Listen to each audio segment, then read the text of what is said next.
Il était une fois un couple du bûcheron qui était si pauvre qu'ils décidaient d'abandonner leurs 7 fils dans la forêt plutôt que les voir mourir de faim.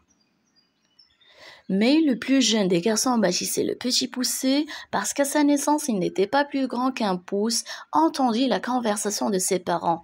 C'était le plus petit mais aussi le plus malin et il décida de remplir ses poches de petits cailloux qu'il prit soin de semer tout le long du chemin. Ainsi, les 7 garçons purent aisément retrouver leur maison. Mais la situation ne s'améliora pas et les bûcherons durent de résoudre à les abandonner à nouveau. Cette fois, le petit poussé n'eut pas le temps de remplir ses poches de cailloux. Il dut de contenter d'emporter le morceau de pain sec de son petit déjeuner qu'il émetta sur le chemin. Malheureusement, il les chercha en vain pour retrouver le chemin de retour. Les miettes de pain avaient toutes été mangées par les oiseaux de la forêt. Les garçons étaient désespérés. La nuit qui venait de tomber ajoutait encore à leur frayeur.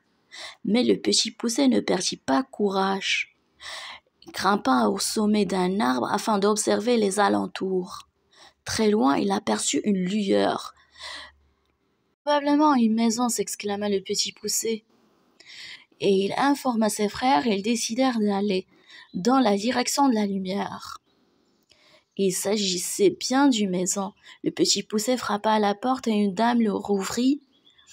Il expliqua que ses frères et lui étaient perdus dans la forêt et lui demanda si elle pouvait les... « Petit malheur » s'écria la dame. « Ici, c'est la maison d'un ogre qui dévore les enfants. » Retournés dans la forêt, effrayant encore plus les jeunes garçons, et devant leur insistance, la femme de l'ogre les fit en espérant parvenir à les cacher. Mais l'ogre revint bien vite, et sitôt entré s'écria « ça sent la chair fraîche ici !» Sa femme tenta de le persuader que c'était l'odeur de l'anneau qui cuisait, mais il ne la crut pas. Il trouva bien vite les pauvres garçons. L'ogre voulait les manger immédiatement, mais sa femme lui dit qu'il valait mieux les nourrir d'abord, afin de les engraisser. « D'accord, » répondit l'ogre. « Donne-leur un repas copieux et qu'il allait dormir dans la chambre des filles. » En effet, l'ogre avait 7 filles, toutes endormies dans le même grand lit, chacune portant une couronne en or sur la tête. Les 7 garçons se couchèrent dans l'autre grand lit, à côté de celui des petits à graisse. Contrairement à ses frères, le petit poussé ne s'endormit pas.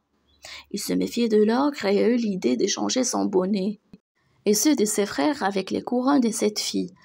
Comme ça, si l'ogre a l'intention de nous écorer dans notre sommeil, il aura une très mauvaise surprise, dit le rusé petit poussé qui avait raison. C'est ce qui fait précisément l'ogre qui choisit, bien sûr, les enfants coiffés d'un bonnet. Sitôt que l'ogre fut reparti, le petit poussé réveillait ses frères, et ils s'enfuirent à toutes jambes. Le lendemain matin, l'ogre constata avec effroi son horrible méprise. Furieux, il ordonna à sa femme de lui apporter ses bottes de 7 lieues afin de rattraper les garçons. À grande enjambée, il courut à travers la... Mais en vain, là, à cette course inutile, il vint s'affaler au pied d'un amas de roches et s'endormit. La lasse fit que les enfants s'étaient justement cachés derrière ces mêmes roches. Le petit poussé retira alors les bottes de l'ogre. Il les enfila. Les bottes étaient magiques et avaient la particularité, ils s'adaptaient parfaitement aux pieds de celui qui... Le petit poussé dit à ses frères de rentrer au plus vite à la maison et de ne pas l'attendre. « Je vous attraperai, dit-il. Mais avant, j'ai encore une tâche à accomplir. » Le petit poussé retournait chez la femme de l'ogre et lui raconta que son mari avait été capturé par les bandits. « Votre mari m'envoie chercher tout l'or qu'il possède. C'est la condition pour que les bandits le libèrent. Pour preuve, il m'a donné ses bottes de 7 lieues. »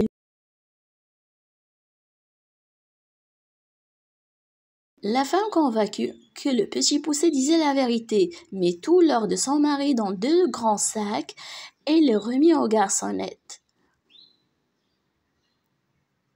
Le petit poussé rattrapa ses frères à l'instant où ceux-ci Arrivés après à la maison de leurs parents, qui ne fut pas leur surprise lorsqu'ils dévoilaient le contenu des 2 grands sacs qu'ils portaient. Ainsi, grâce au malin petit poucet, il vécut tout heureux, il ne souffrira plus jamais de la faim.